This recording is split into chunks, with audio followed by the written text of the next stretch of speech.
Broadcast is now starting. All attendees are in listen-only mode.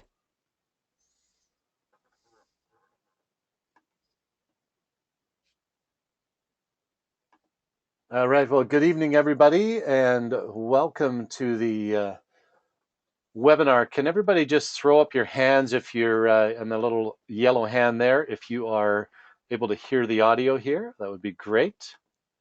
Just checking that everybody's able to hear. Thank you very much, Sarah. Perfect. Awesome. All right, now we'll get it officially underway. Ready to rock and roll. Good evening and welcome to the Strategic Organizational Planning. This is the 7th webinar in the BCAFM Strengthening Farmers Market version 2.0. I'd like to take this moment to acknowledge and thank our funders for this project, Van City Enviro Fund.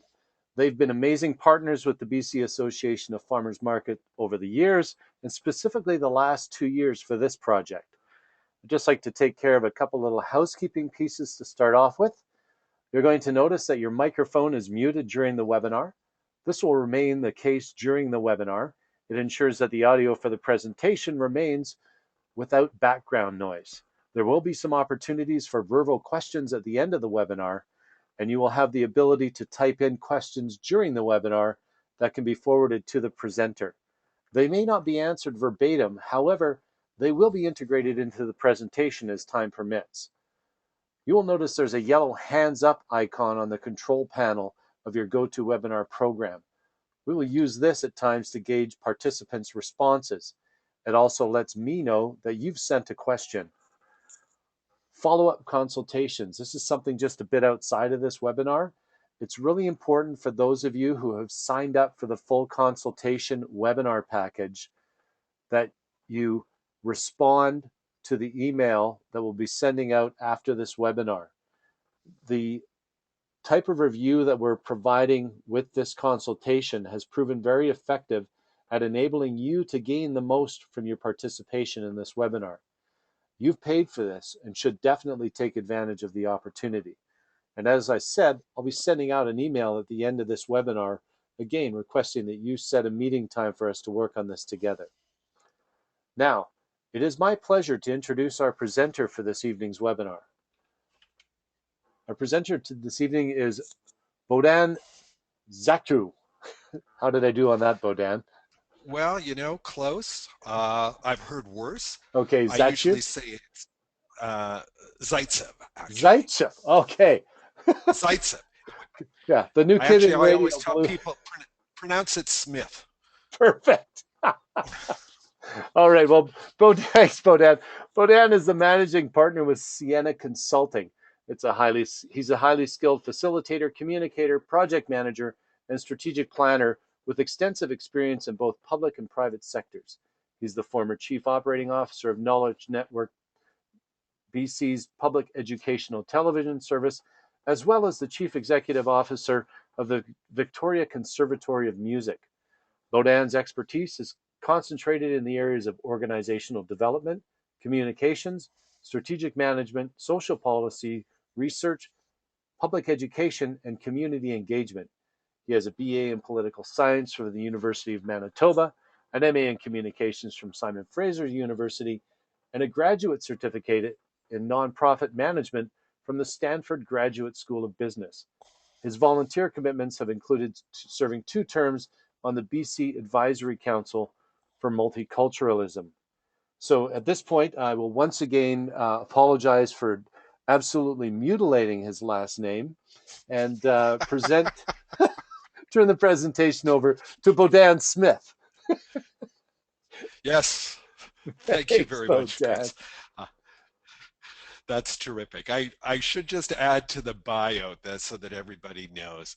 I got this thing about farmers markets too, and I didn't figure out a way to work that into the bio, so I thought I'd just say that right now. My son's family lives up in Mission, BC, and they're vendors up at the Mission Farmers Market, combining in a single location um, baked goods with barbless fishing tackle, if you can imagine. I also happen to prowl the Hornby Island Farmers Market every summer, where I spend my summer months, and have grown over the last number of years quite familiar with what's going on there. So it's a delight for me to be here this evening and to spend a little bit of time with you for the webinar, which we've called Strategy 101, from Planning to Practice. As Chris indicated, we're going to try to create opportunities throughout the course of the next hour or thereabouts for you to ask some questions, so I can pause for a breath every once in a while, because you'll note that I can run on sometimes about some things. And so we'll be stopping, giving you the opportunity to ask some questions along the way. We'll also create a question and answer session at the end of our session, time permitting, to give you the opportunity to put forward any considerations or queries that you might have. And just follow the protocols that Chris laid out at the outset of the presentation this evening with regards to flagging any questions that you might have. I also want to take a moment right now to acknowledge with thanks those of you who took the time to do the strategy diagnostic as kind of a preparation for this evening's session.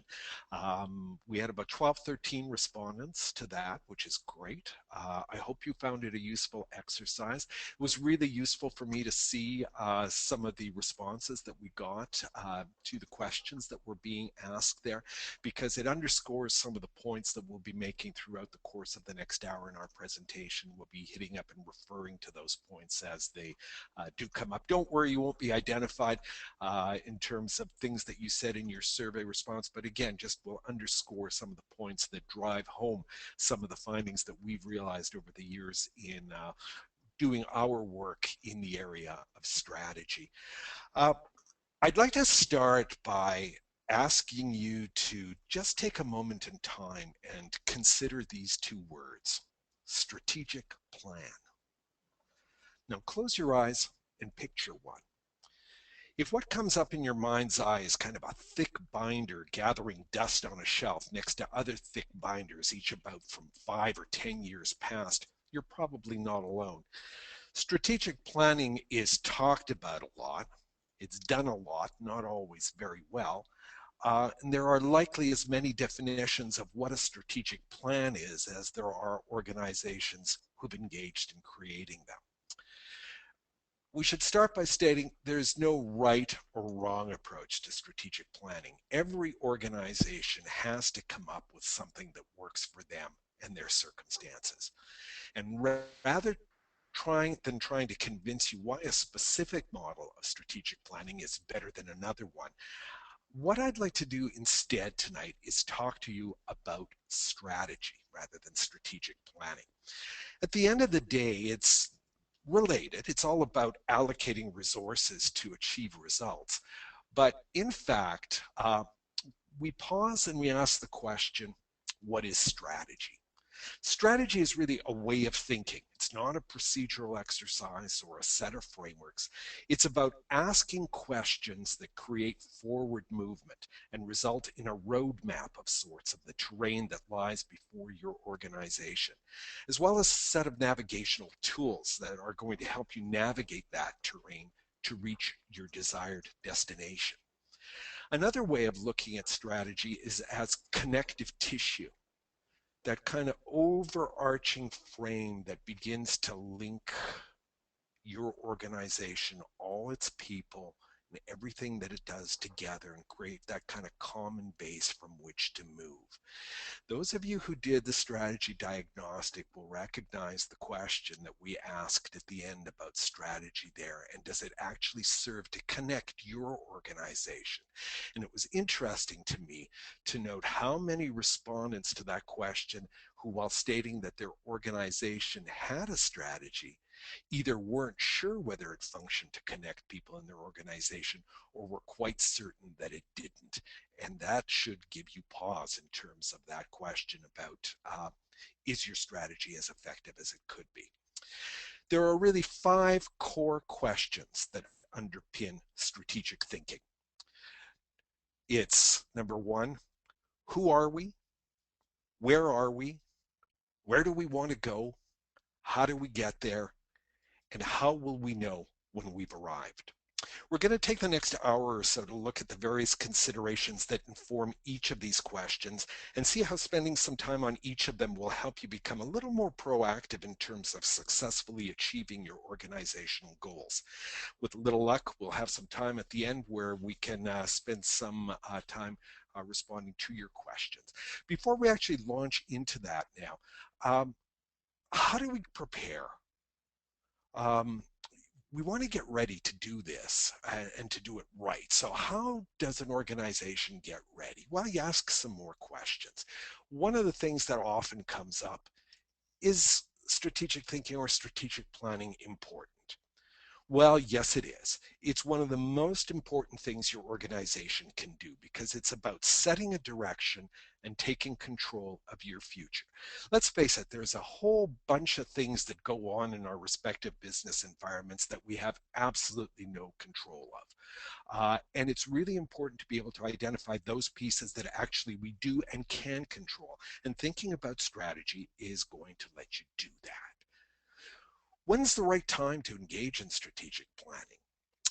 I've heard people say, well, you know what, we're about to go through a board transition and we have to wait for our new board to come in place because otherwise it's going to be a waste of time. Some people say, well, we have to start our next fiscal year because this is about the past fiscal year. We want to be thinking about the future, so let's wait till next fiscal year. But you know what? There's really no time like the present. There is no right time. Every time is a good time because the more time you can spend on this, the better off your organization is going to be. Certainly, the sooner you can get to it, the better off you're going to be. Who needs to be involved? In most instances, strategic planning is board driven. So the boards of your markets are heavily involved in this. But if you have a market where you're fortunate enough to have market managers and other paid staff involved, it's really good to involve your professional senior staff as well. What's also really important in terms of who is involved is how well aligned they are. And do they see the organization the same way? And do they understand the issues that your organization or your market faces in the same manner? This too was always our kind of revealing answer in the online diagnostic that we had some of you do in preparation for tonight's session, where that sort of notion where you get two people from the same organization doing the same survey and coming up with a very different read about what's going on in the organization. So there are some things that you do want to be aware of around that and recognize that alignment is going to be mission critical around being able to move forward with what it is that you're doing. What are the potential obstacles? What's going to get in our way? Is it a lack of money, lack of time? It's really a good idea to spend a little bit of time identifying and itemizing those things that you think may get in the way and dealing with those things by naming them and claiming them. So that's always a good thing to be able to do. And finally, can we really do this on our own? The response is going to vary from market to market, depending on your internal capacity, really. Uh, you can do it on your own because it's not brain surgery. It's about asking questions and about being willing to have open dialogue, a really good discussion about things. However, recognize that somebody has to drive the process. And if you've got a limited number of people, then you want to make sure that everybody has the opportunity to fully engage. And when somebody is driving the process, it's more difficult to engage because they're more concerned about the process. So you may think about that in terms of potentially bringing in an outside resource if it's within your capacity to be able to do so. The fit is going to be a really key consideration here, getting the right person to do that if you're going to involve somebody from the outside. You need to ultimately ask yourself that question. Can you do it on your own? So we're going to pause for a breath here. Does anybody have any questions that they want to flag at this point? Anything else about getting ready to do strategic planning that you may think that is important to flag at this point? Okay, well, there's going to be more opportunities to be able to do that as we go downstream here. So we're going to move right into it and into that first core question. that we've identified, and that's that question: who are we? What is our purpose? And what do we believe that we can do to make a difference? How do we make that difference? What we're asking about ultimately is about mission. And what is our mission? Now, farmers markets occupy a very interesting space insofar as for all that there is that retail equation that goes on in the buying and selling in farmers markets and the like. Farmers markets are part of the not-for-profit sector, which is a really interesting sector of the economy to work within. Number one, it's the only sector of the economy that defines itself by what it doesn't do as opposed to by what it does. So you talk about not-for-profit. In fact, there's increasingly a move now to talk about the not-for-profit sector as being the social profit sector, where rather than talking about a return on investment, you're talking about your return on mission. This is the social value that the organization creates. And in the nonprofit sector, mission is primary, it's front and center. It's the psychological and emotional logic that drives an organization or an initiative, kind of the overarching guide to its direction. An organization's mission seeks to answer the question, what are we here to do and why is it important? Mission can inform and shape an organization's culture. It captures the basis for people's passion and excitement, and it's why we get up and go to work. Mission, interestingly enough, also provides boundaries on the range of strategies that an organization is going to consider acceptable. And you'll see in a moment how that actually works there. So it's not only about what it is that you do, but what it is that you're not going to do. Now, here we should just kind of pause and think, well, I know about mission. And people tend to use the ideas of mission and mission statement interchangeably. And the fact of the matter is that they're not. They're actually quite different. And I want to give you an example of that should resonate for you. And it's within the context of the BC Association of Farmers Markets.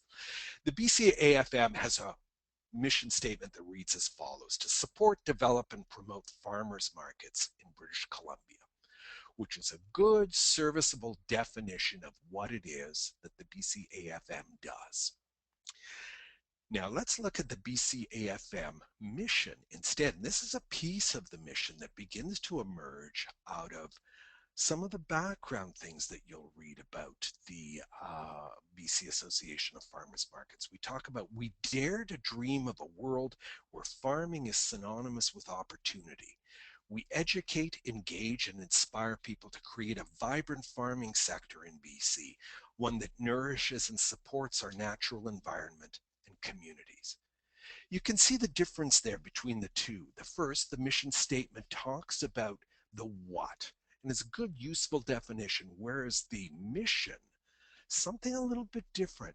It starts getting into some of those magical areas, the poetry, the narrative about why it is that an organization does what it does. In this case, why the BCAFM does what it does. A mission per se is created and is never used and trotted out in total. We talk about the concept of something that's called a mission palette. Think of an artist and the palette that an artist paints from and the different colors that appear on that palette and that are used to create various pictures. That's what your mission is. Your mission palette contains some of those key color elements that you use to talk about what it is that you do in order to inspire the various people that you're speaking to about what it is that you're doing. You don't have to be a brilliant wordsmith to come out with it. Actually, you can work through the key elements of mission in order to be able to arrive at these different pieces. And there are actually 4 key pieces that we could talk about in the context of a mission or a mission palette. The first one is purpose. Purpose is your enduring reason for being. It's never really completely fulfilled. It's why it is you do what you do, the guiding light by which your market steers. It's arrived at through repeating asking of the question why. So go through about 3 or 4 iterations that, you say, well, we do this because, well, why do we do it like that? Well, why that? Why that? And by the time you go through about 3 or 4 iterations of why, you probably get down to that core purpose. And you can test to see whether you've actually arrived at that purpose by asking the question, does it guide and does it inspire? And is it likely to last over a long period of time?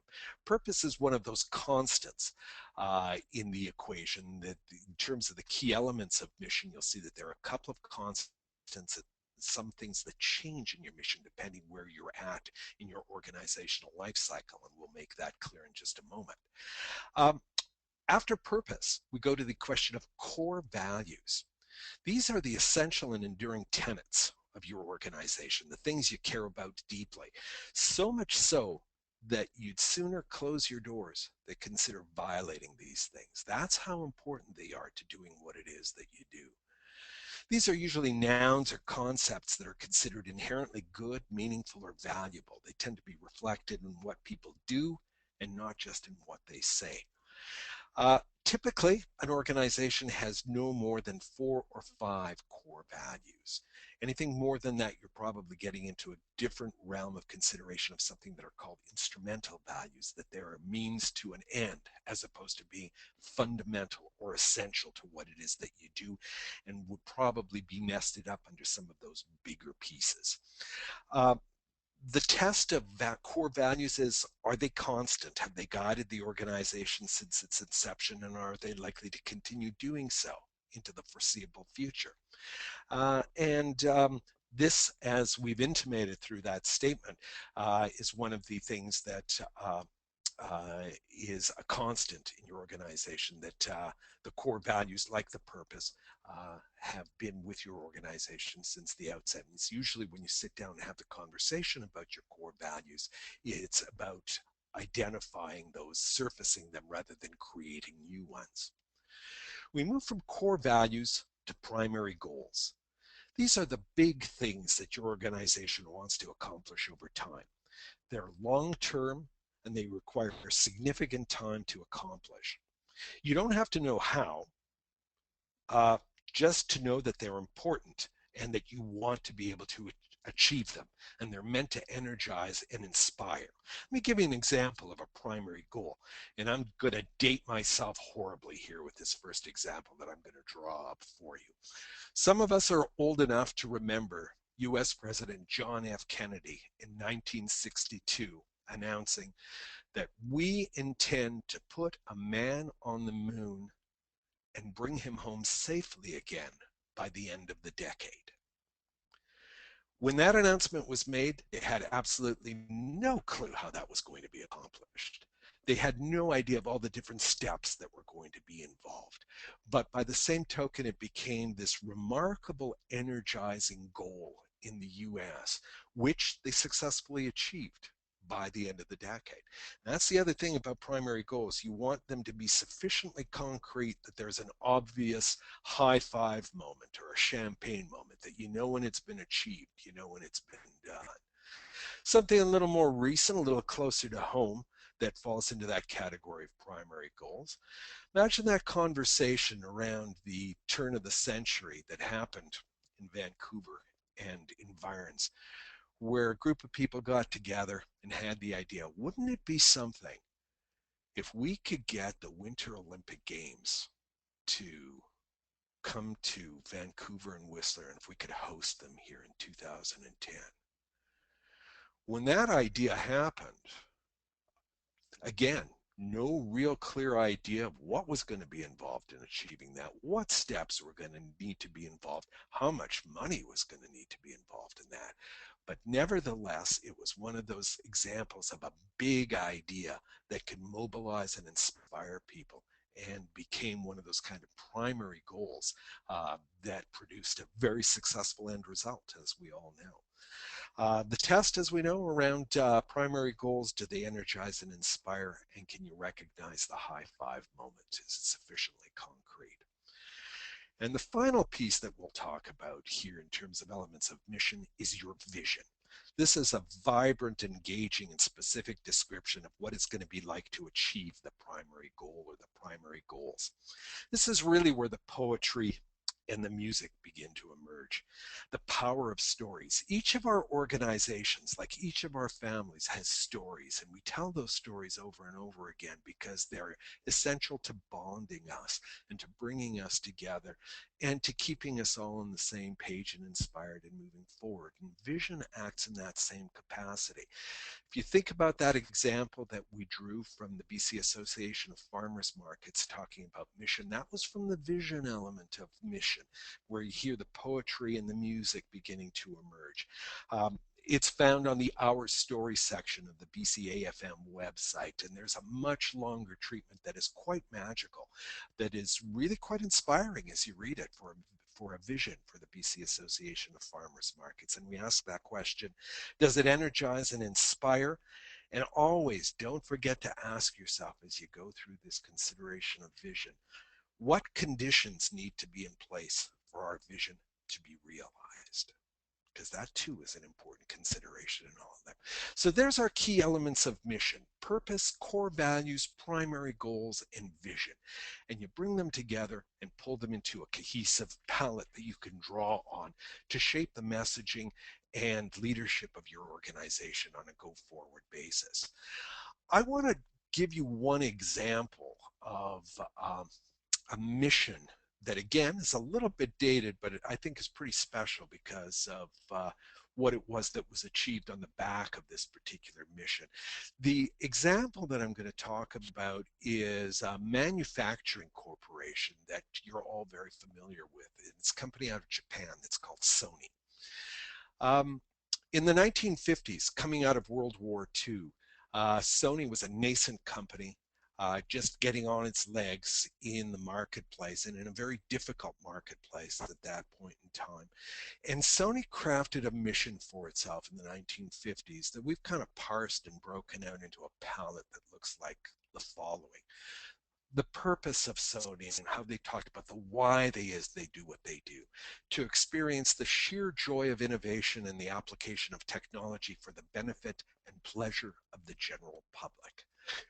The core values they identified at that time, the first one was the elevation of Japanese culture and international status, being a pioneer, not following others, doing the impossible, and then encouraging individual ability and creativity. So those were the constants, the purpose and the core values that were to drive Sony that they identified back in the 1950s. Then we'll go and talk about the primary goal that they set for themselves. They wanted to become the company most known for changing the worldwide poor quality image of Japanese products. And the vision that they had for what the world would look like when that vision was achieved, they talked about, we will create products that will be pervasive throughout the world. We will be the first Japanese company to go into the US market and distribute directly. I love this one. We will succeed with innovations that US companies have failed at, such as the transistor radio. Remember, this is the 1950s. 50 years from now, our brand name will be as well known as any in the world and will signify innovation and quality that rival the most innovative companies anywhere. And finally, made in Japan will mean something fine, not something shoddy. So as we pause and reflect on this 50 to 60 years later, you can see, you can from your own knowledge of the world, what kind of progress Sony has made around that, and you can get another level of appreciation for this notion of mission, whether it's in a for-profit or in a not-for-profit environment, as becoming something that can drive your organization, inspire not only your customers, but your stakeholders, and certainly can inspire your leadership as well for your organization. And that is why mission is so critical to that notion of who it is that we are and answering that question. So let me pause again for a moment here at this stage. Any questions about this first part about mission and why mission is important for our organizations? Just checking through the through the attendees here. We do not seem to have any hands up, and nothing's coming across. Excellent presentation so far, Bodan. Thank you very much. Okay, terrific. So now that we've spent some time thinking about who it is that we are, let's go and ask the question of where are we? If any of you are sailors out there, you'll be familiar with the principle that's called dead reckoning. And dead reckoning is critical. It's the idea of establishing a point of departure, and you measure where it is that you are and where you're going from your starting point. And answering this question of where are we is about starting points. And what are we starting from? Always a really good idea to start with your customers. And it's about this notion of who are our customers and what do we know about them. It's essential that you have the best possible understanding of your customers. Think in terms of current customers as well as your prospective customers. As you reflect on your markets, you know that there are people who have been coming to your markets for a while, and they're recognized as your customers. But what about the people that you'd like to get coming to your markets? Those are your customers too. About both categories, current and prospective, think in the context of who they are, how many of them there are, what's their demographic profile, how far and from where do they travel to attend your market, why do they attend your market, how else can they access the products you feature at your markets, how tech savvy are your customers, how do they communicate? Because that's, and no answers to those questions are going to be critical to your ability to be able to address the needs and communicate with your customers effectively in order to be able to grow your market base, assuming that that's one of the things that you do want to achieve. I'm also going to encourage you to think about customers not only as the people who come and visit your market to buy, but think of customers as well in the context of other categories. Think about customers as your vendors. Think about them as your various stakeholder groups. All of them, you can ask these similar kinds of questions in terms of who they are, where they are, and why they matter to you and why they're important, because all of them have a critical impact on your ability to do your business. The better you know your customers, the better job you're going to be able to do connecting with them. So spend some good time thinking about your customer base and going through those kinds of questions in order to be able to surface that kind of mission critical information for you. Then we move into the area of asking, what do we know about the environment in which we operate and where we interact with others? Here we enter the territory of environmental scanning. And there's two lenses to consider here. There's the external and then there's the internal. And I'm going to talk to you about two concepts now. The external concept, and I'm going to introduce you to the idea of a pest analysis. And then I'm going to talk to you about the internal environment. We're going to talk about something most of you probably already know about. It's called a SWOT analysis. So we'll go to the first one, this idea of the pest analysis. Pest is really pretty straightforward proposition.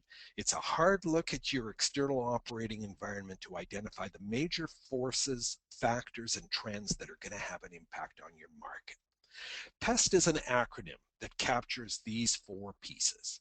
It's the political trends, the economic trends, the sociocultural trends, and the technological trends. And these can be trends, factors, forces. We shorthand it with trends here. But the acronym PEST for political, economic, sociocultural, and technological. Let's take a quick look at each of these individually now. The political trends, the first one.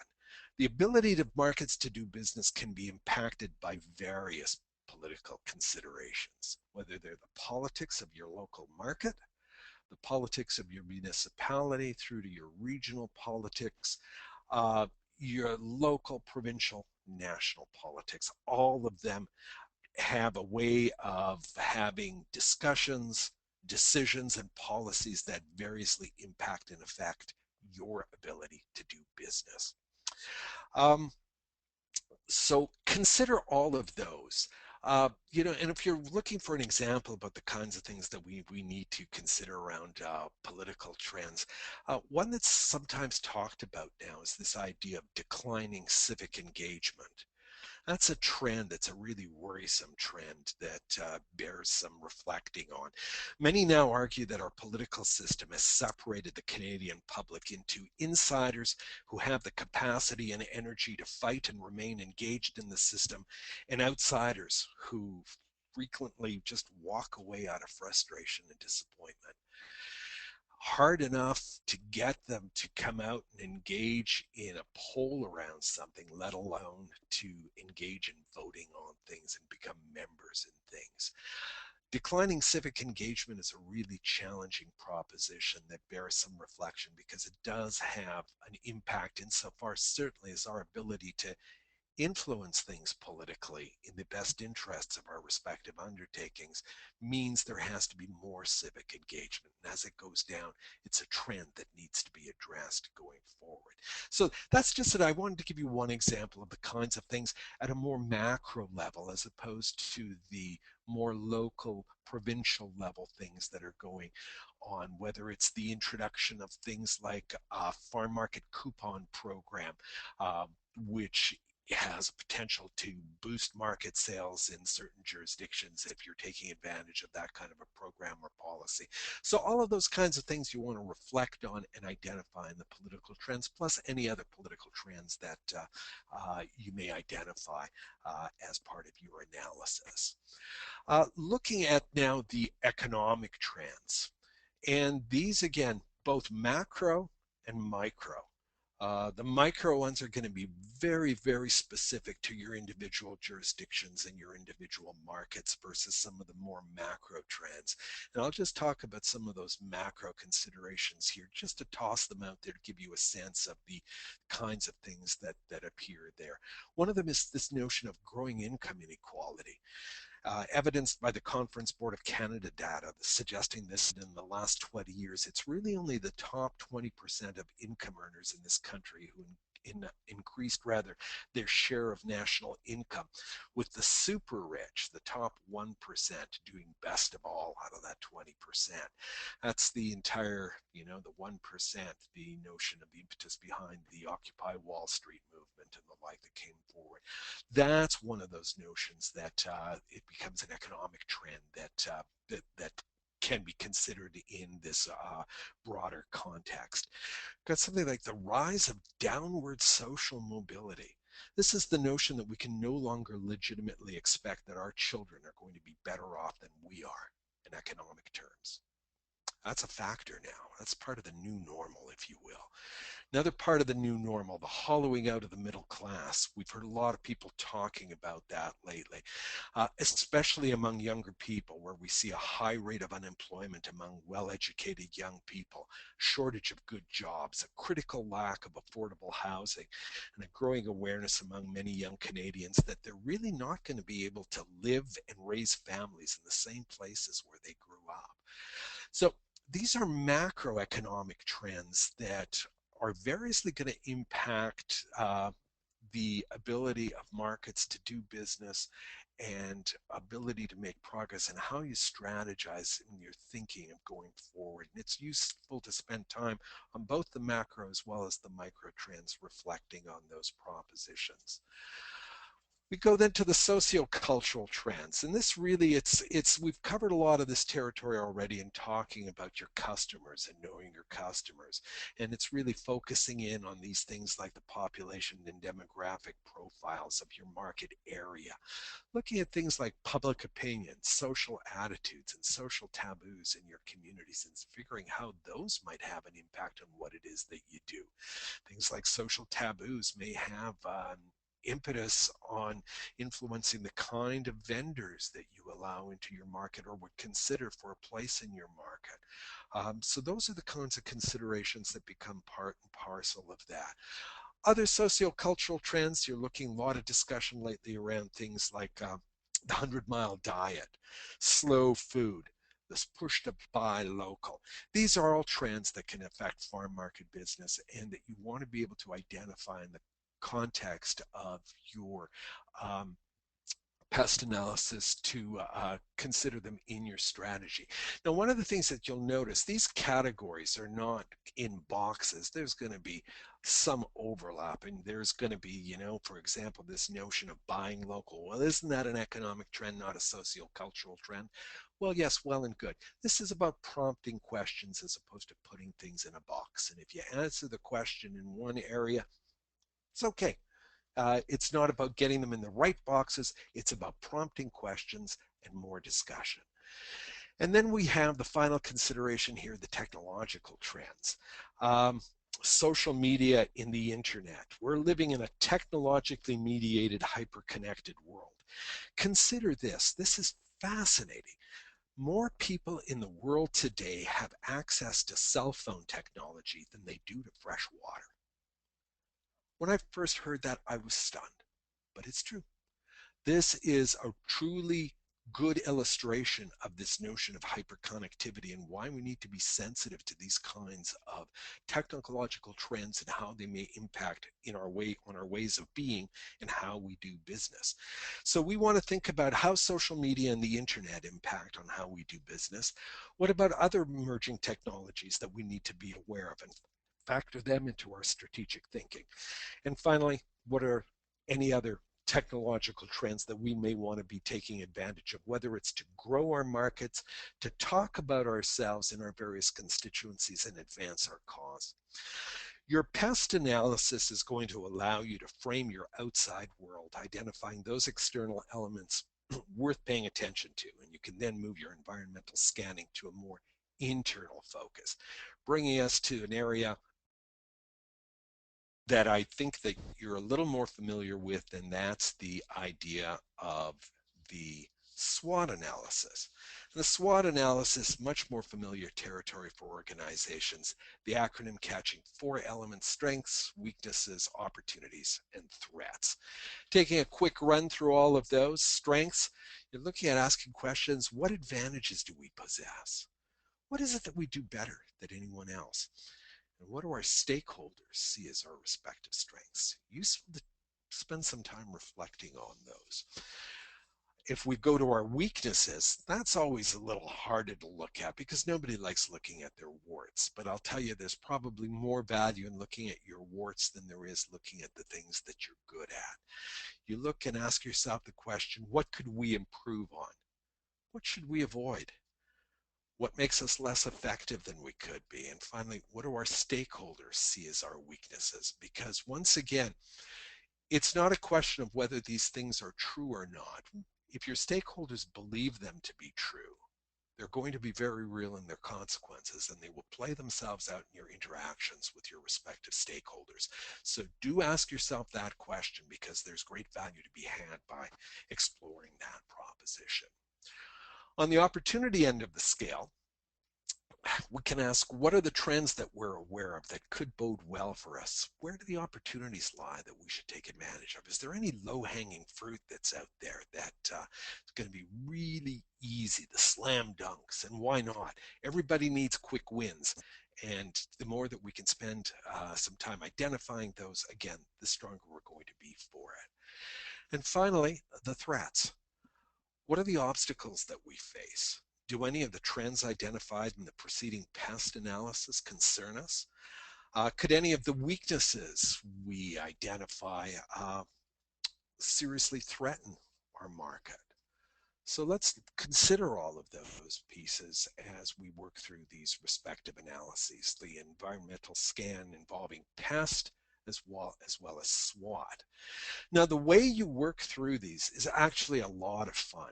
We use an exercise when we do this in workshop as opposed to in webinar. That's called group graffiti. We're still perfecting a model of virtual group graffiti that we're not quite ready for prime time yet with that one, because it would have been a whole lot of fun to do with you tonight.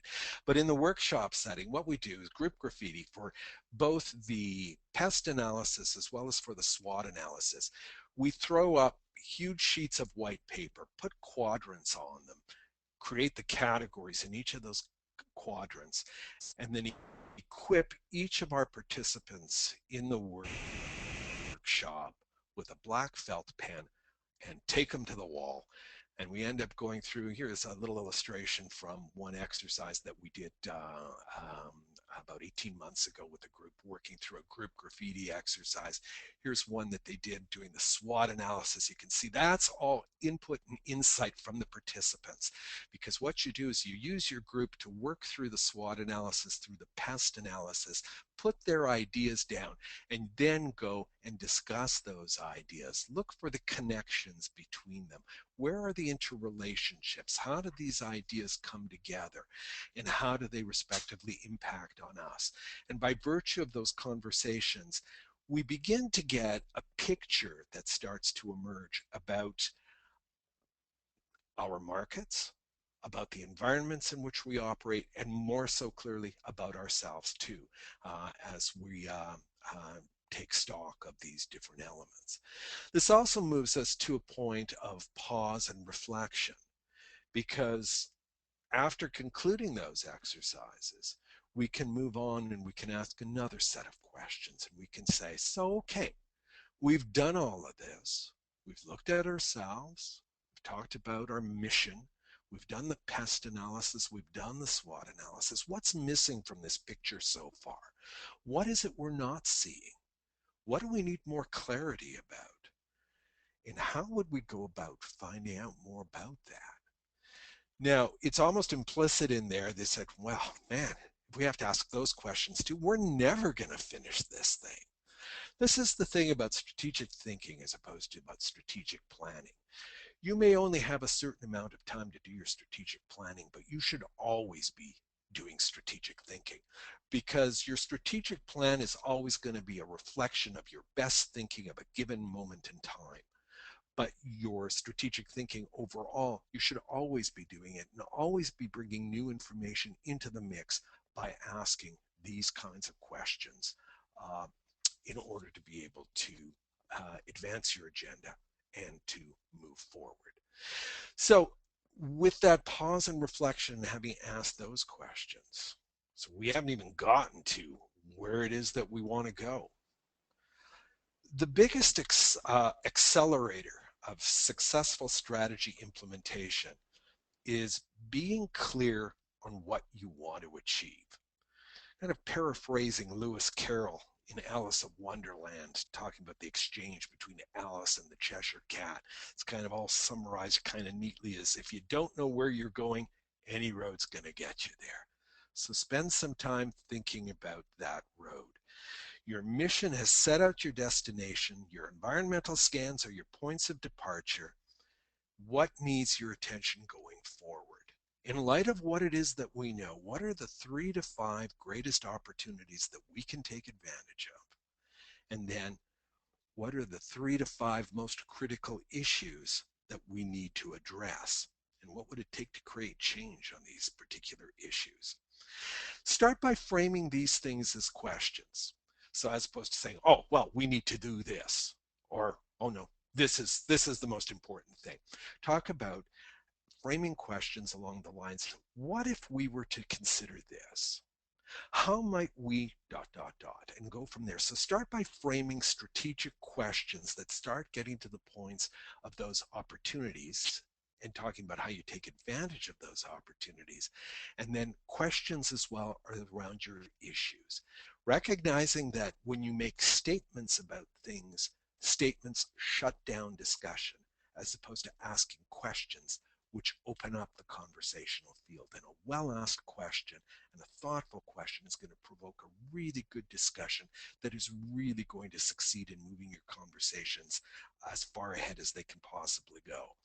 So as you frame those kinds of questions out, then you can start looking at turning them into goal statements and making the statements along the lines of things that are measurable, that have a time frame added to them, and that there's consensus on the part of your planning group around these things as truly being the important things to move forward on. I'm giving a real shorthand explanation here of a process that in fact can be a little more complex in terms of being able to tease things out. This is probably If you think about in a workshop setting that we would do with an individual market, this would probably be a 90 to 120-minute conversation about identifying those opportunities and critical issues that need to be addressed in order to be able to frame them properly in the kind of way that they are measurable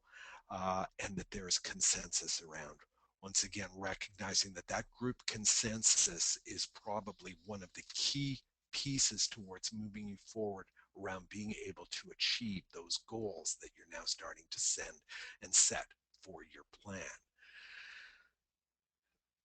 The goals are where you want to go, so then we move to that notion of how do we get there?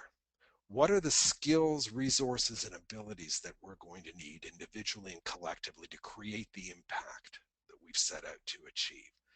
What are the actions that we're going to need to take? What adaptations are we going to need to make? And what obstacles and resistance will we need to overcome? We're back at that question of obstacles and resistance again, which we talked about at the very outset of the webinar this evening, because it's, again, a critically important point. There's a really neat kind of algorithm that speaks to the measure of success, that success is equal to your ability to deploy resources divided by the amount of resistance you encounter in the implementation of your plan. And this is really telling because there are organizations with fewer resources to deploy that are much more successful than larger, more resourced organizations because they have less resistance and they've invested the time in terms of overcoming the differences and getting alignment and securing consensus on the part of the planners. Because if you don't have consensus, then you don't have ownership. And if you don't have ownership, you're back at that tome gathering dust on your shelf.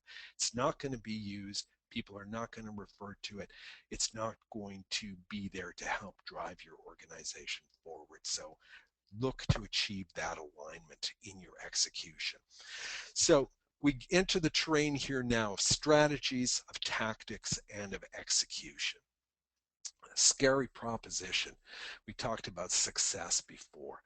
I heard it referenced in some business literature that I encountered previously, that as many as 90% of organizations fail to execute their strategies successfully. And there's 5 reasons for that. It's because they lack the resources and the capacity to complete them. The execution wasn't considered when the plan was being developed. The plans are confusing. They're difficult to understand and to communicate across the organization. There's no context for the plan. People can't see their role within the context of it, and consequently, they don't buy into it. It's static. So many organizations get trapped into thinking, well, this is carved in stone. This is our plan. Your plans need to be flexible because your circumstances are always changing. Your plans need to have the capacity to reflect that requirement, to be able to pivot and to tack back and forth, if we're going to use the navigational analogy, in order to be able to take advantage of the prevailing winds, to be able to sail around the obstacles that were there. And the changes happen at the strategy and the tactical level as opposed to at the goal level. So those are the kinds of propositions that are important to make sure that you're avoiding, that your plan is not too static. And you want to make sure that it's not unmanageable. You want to make sure that progress can be reported clearly and that the plan can thereby be managed relatively easily. That kind of brings us around to that question of how will we know when we've arrived? How is it that we're going to measure our success? Always remember to invest time in your planning, in talking about evaluation. Whatever goals you establish and their accompanying strategies and tactics, make sure that you've identified the key performance indicators, the KPIs, those things that are going to speak to illustrating that you've achieved your success. In some instances, it's pretty straightforward. You set a deadline, you meet that deadline, you've been successful. You say that you set a target for increasing the number of people attending your market by such and such a percent by such and such a date. You achieve the percent, you achieve the date, you've been successful. Outputs are relatively easy. Where it gets a little more complicated is when you get into the terrain of outcomes.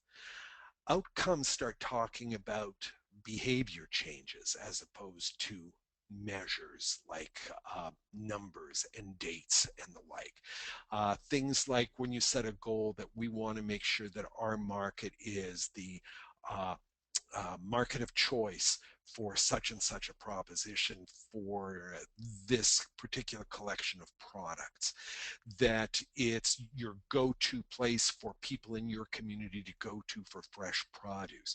You're going to need to be able to break down those kinds of goals into those bite-sized pieces that you're going to be able to say, so how will I know when I've achieved it? How are we going to measure our success? And don't make the mistake of trying to weld on an evaluation mechanism at the back end of your planning process. Always consider those success measures as you're developing your goal statements, as your strategies and your tactics are rolling out. And you will be able to then not only know when you've arrived, but also be able to create vehicles that are going to allow you to track your progress towards achieving your goals. More questions now that you have all of those elements. These are, again, those pause and reflect questions at the back end of them. So as your strategy begins to come together, your evaluation questions come together, you're starting to feel pretty confident. So ask yourself these questions now. What are the top 2 or 3 things that are going to have to go right for our strategy to work? And let's face it, there's always going to be something there. And the more honest you can be about this, the better off that you're going to be. If one of those top 2 or 3 things going right is going to be winning the Lotto Max 50 million tomorrow night, I'd respectfully suggest you revisit your strategy, because that's the likelihood of that occurring is the likelihood of your winning the lottery. And that's the kind of thing that you need to be cognizant of, that you don't want to have those kinds of factors influencing your strategy. If you've got those things that are so far beyond your grasp that they have no chance of succeeding, then you need to revisit those propositions, because the first failure may be enough to derail your strategic plans. So be cognizant of the things that need to go right and the impossibilities. This is a tough one. This is a surprisingly tough one. If we pursue this strategy, what are we deciding not to do? Remember at the beginning, we talked about this notion of strategy being this idea of laying out things that you are going to do, as well as telling you things that you're not going to do. There are ways that you're not going to do things anymore. And it's not only that ways that you're going to do things differently, but you may in fact be doing different things. And that may mean, depending on your capacity, that there are certain things that you are no longer going to do. And this becomes an incredibly difficult and challenging conversation. Many of you have been part of those. If you happen to be in a scenario where you have a founding board that has been in place since the outset of your market, where you have an entrenched way of doing things, that can be an incredibly challenging proposition to overcome, especially when you're talking about doing things differently or doing different things, and where you don't have the capacity to do it all. Hard choices are the order of the day, and if it's a matter of needing to do things differently or to do different things in order to be better, then you have to have that fierce conversation about deciding what it is that you're not going to do. And finally, what specific capabilities are we going to need to develop in order for this plan to succeed?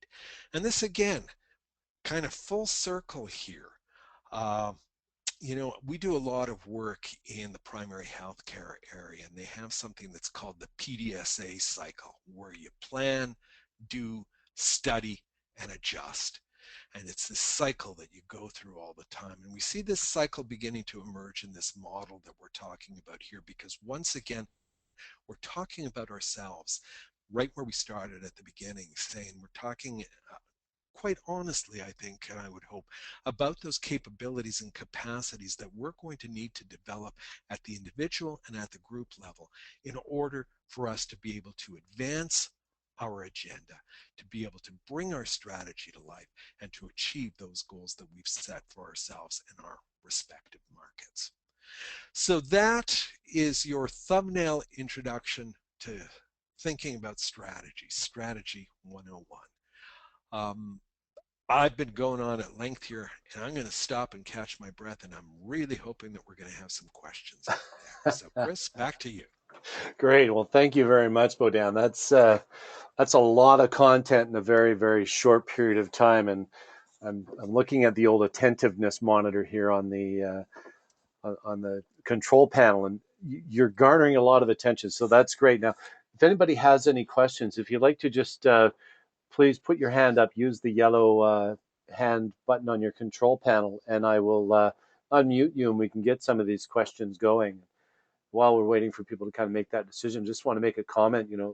Bodan, that whole piece about knowing your limitations as far as resources, because so many markets find themselves in the position of planning that trip of sending someone to the moon and back, but not being able to actually deliver on that because there's just no resources for it. So that was. Isn't that the truth, though? And the resources, we want to make sure that we understand the idea of resources in all its various iterations. Resources is not only money, resources is time. Time is so critical. All of your boards are really volunteer boards. These are people who are giving of their time already to help contributive organizations. How much more can people give than they are already giving? So you want to be realistic about that time and about your capacities, your abilities. So to be really honest about that and to be able to admit, you know what? This is really outside of our wheelhouse. We really can't go there because we just don't have the capacity. So to that point, Chris, a really critical discussion to have within your group. And another thing I noticed too is the pest analysis too. When we went through this earlier, that was something that was new to me, and I'm certain that when we get into the workshop format, which we can talk about a little bit at the end of this, but when you've presented these workshops before, how much of an influence has introducing that pest analysis had on the outcomes of the workshops? I think it's been really important, Chris, largely because number one, it's a wonderfully interactive element. We try to make our workshops as interactive as possible. So they involve a lot of walking around, a lot of breakout into small group discussions, coming back together again into larger forums, working through exercises like group graffiti and the like to get people moving around. And what we find that it really stimulates the level of engagement and conversation because people have ownership of their ideas. You write something down on the whiteboard and you've got the facilitator who's saying, I see this, I don't understand that. Who put that up there? Tell us more about this. And it becomes a jumping off point for a really engaged conversation around this.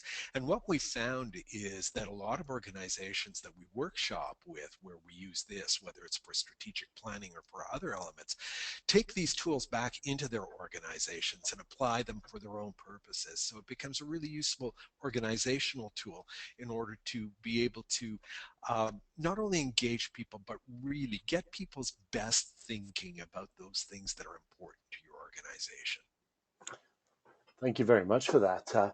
Now, I've got one question here from Carolyn. She's asking if there are any kits available for nonprofits that are fill in the blank style that allow organizations to answer the questions asked and create a simple framework for a strategic plan. Yeah, there are. Um, there is a couple of sources that I might recommend to you in terms of looking at that.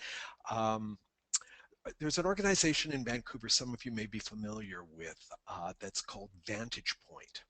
And Vantage Point is formerly Volunteer Vancouver, but they're rebranded a couple of years back and are now called Vantage Point. And they have a host of board development resources that are available online for organizations to be able to access. And I think some of them are free of charge as well. Other than that, another organization that has some tools available is Charity Village, which is a job search site, but they also have some board development tools that are available there. And the third one that I'll mention is maybe one that some of you have encountered previously. It's the Investment Agriculture Foundation. It's based out of Victoria and does a lot of work with market sectors in the agriculture industry. And they have some strategic planning tools that are available as well. And all you need to do is look for the Investment Agriculture Foundation online, visit their website. I think you can find some resources there. Great. Thanks very much for that, Bodan. Do we have any other questions that anyone would like to ask verbally if they don't want to type them in? Here we go. Hyla is asking, to what extent should membership, not just the board, be involved in strategic planning? That's a good question. That's a really good question. And it's normally, if somebody asked me this question in the workshop, what I would do is I would open up the floor and say, well, what do you think? And open up the floor to people's responses to that question as I madly racked my brain to come up with the right answer to the question. It is going to vary from market to market. You'll always run the danger of the phenomenon that's called fatal democracy, where you open up your processes and planning so widely that you've got group decision making going on. And if you think about this in probably one of the most extreme examples, think about the decisioning model that emerged out of Occupy Wall Street. Think about those forums that happened in different communities where statements are being made, being repeated, how things are decided, what was required in order to achieve decision about that. That model is an ideal model of democracy. There's the old saying that, if you want to travel fast, you travel alone. If you want to travel far, you travel as a group. But how big do you make the group? Because you got to bring everybody along with you. If time is of the essence, the tighter and more focused you can keep your group, the better off you're going to be. If you have the capacity to open it up a little bit and the time that would allow for that, that's not necessarily a bad thing. But keep in mind too, that you don't want to be shirking your responsibility as a board member either, insofar as your board is charged with leadership. And this is about leadership. So don't abdicate, lead. There are various ways to design your process to making sure that you go out to your membership with what it is that you are thinking about in order to solicit feedback. And there are different stages in the process where you can do that. And I think that that becomes a much more productive way to approach that sort of question, as opposed to this wildly democratic notion where everybody decides and thereby nothing is decided. Sorry, but I have to giggle a little bit on that one as a former municipal politician. So I hope I haven't offended anybody's democratic sensibilities with that statement. No, I think that pretty much summed it up. If I ever run again, I'm going to put that out there. We've got another question from Roger. I'm just going to unmute him so he can ask it over the air. Roger, go ahead. Yes, actually, it's a couple of comments that I'd like some feedback on. One thing I was really struck by was the comment about if we pursue this strategy, what are we deciding not to do? A long time ago, I worked in the apparel business, and I worked for a company called West Beach. We're a snowboard apparel company. And at one of our sales meetings, one of the chief people in the company kept talking about yoga and yoga clothes, and everybody thought he was totally out to lunch. eventually he left West Beach and founded Lululemon. And just that real life experience against this statement, it just seems to me that that is probably the most important thing I've taken from everything that you've said tonight. The other comment I have is, I think in some way or other, we all have a plan. And maybe it's even strategic, I don't know, but we all kind of know where we're going. And sometimes just this doing strategic planning is actually easier than learning about how to do it. And that's the end of my comments. Looking forward to your reply. I find that last one in particular quite profound insofar as what it does for me. It kind of underscores that point that it's the going, not the getting there, that's good. It's about the ability to be able to sit down with your peers and have these conversations and have these good, honest discussions. You know, there's this idea of the tyranny of the immediate. We get so tied up with the need to be able to meet deadlines, do this, do that, that we don't have enough time to really sit back and reflect on these opportunities and these kinds of considerations and questions that we're asking about. And it's about carving out that quiet space. You know, it's called white space in instructional design, where you have those opportunities to sit down with people that you're aligned with and that you share interests with, and to have these conversations, and the greatest value begins to emerge out of that, rather than in actually arriving at that point. Whew, we've arrived at a plan, and that the plan is there. So I think it's a really good observation that you make. And the thing about Lululemon, absolutely.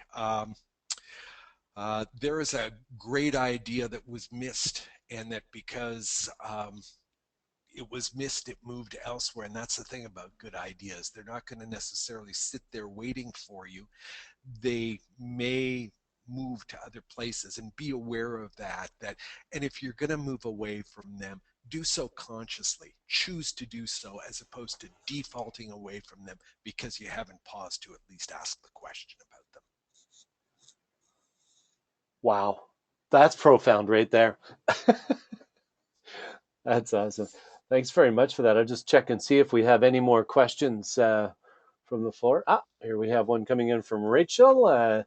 Do you have any recommendations for a working board that would like to change a policy or change to a policy board, and how do we make that transition? Oh my, that's my webinar tomorrow night. I'm sorry, Rachel. I don't mean to make light of your request. What you're talking about here is transformational change. And transformational change is really difficult to achieve because it entails, number one, alignment is key. There has to be full agreement on the part of your board that it wants to move in this direction. To move from a working board to a policy governance board also means that you've got to have the horses in place in terms of who it is that's going to do the work if it's not your board doing the work. And you have to entrust those people. If you've hired market managers in your respective markets, but you won't let them manage your markets, you're never going to be able to make that kind of a transition out. And that's, again, that's defaulting into old ways of thinking and old ways of doing things. So the short answer to the query, because it's actually this transformational change process, is a longer conversation where you want to achieve alignment. Alignment can only be achieved through fierce conversation, being open and honest with your fellow board members about where you're going. Everybody commits to a direction that you're moving in. Clear roles and responsibilities. If we are now going to become a policy governance board as opposed to a working board, here's what we're going to be responsible for, and here's what we're no longer going to be responsible for, and that this will now become the purview of our professional staff, our market manager, however you've incarnated the horses in your area to be able to do the work. For the first 18 to 24 months, it's a good idea at your board meetings to assign, you've got somebody who's your meeting chair, you've got somebody who's a scribe, you may have a timekeeper. It's a good idea to have somebody in the interim act in that capacity as your honest broker, one of your board members who's going to say, and call your respective board members on conversational tangents that can unfold at the board table. Say, you know what? We're moving into the area of operations. That's our market manager's responsibility. We need to pull ourselves back to the policy governance side. So before you go down the rabbit hole, have somebody standing guard at the rabbit hole. This has got to be somebody that everybody on the board respects and believes has no personal axe to grind on that front, because we're talking about achieving behavior changes, and those can't be easily done, especially when we're used to doing things in a certain way. So Rachel, I'm hoping that gives you at least a few ideas of how to start thinking about this. It's a longer process. If you like, I'd be happy to engage with you in an email exchange about those kinds of things after, and maybe you can test some things with me in that regard one-on-one. Does that sound okay? Yeah, that's a fantastic answer. And if I may offer, I've just recently taken my board through that process of transitioning from that working strictly to a governing board, and Mm-hmm. there's a lot of work that's involved in it, and there's some definite painful moments, but Mm-hmm. there's such an aha moment when it comes together, and Yeah. everybody just realizes that vision and that new place that they're at. So it's an exciting journey you're about to go on, Rachel. And we'll just see if we have any more questions. And of course, we have a great thank you and appreciation from Rachel for that answer. How are we doing here? Okay, well, I am not seeing any more hands go up. So unless another one pops up while I just do a little piece, we actually have a couple of workshops that Bodan has alluded to. One will be taking place in Victoria and another in Vancouver, and they're going to be the full day workshops on strategic organizational planning. April 10th is the date for Victoria, and April 24th is the date for Vancouver. There's going to be a notification going out through BCAFM on those dates, and you'll be able to register for those when you receive that notification. So we're definitely looking forward to those opportunities. If you are considering, taking some new strategic planning direction, then please take a shot at getting to one of those workshops if you can. And seeing no more questions, I'd just like to again wrap it up by saying thank you so very much for joining us, Bodan.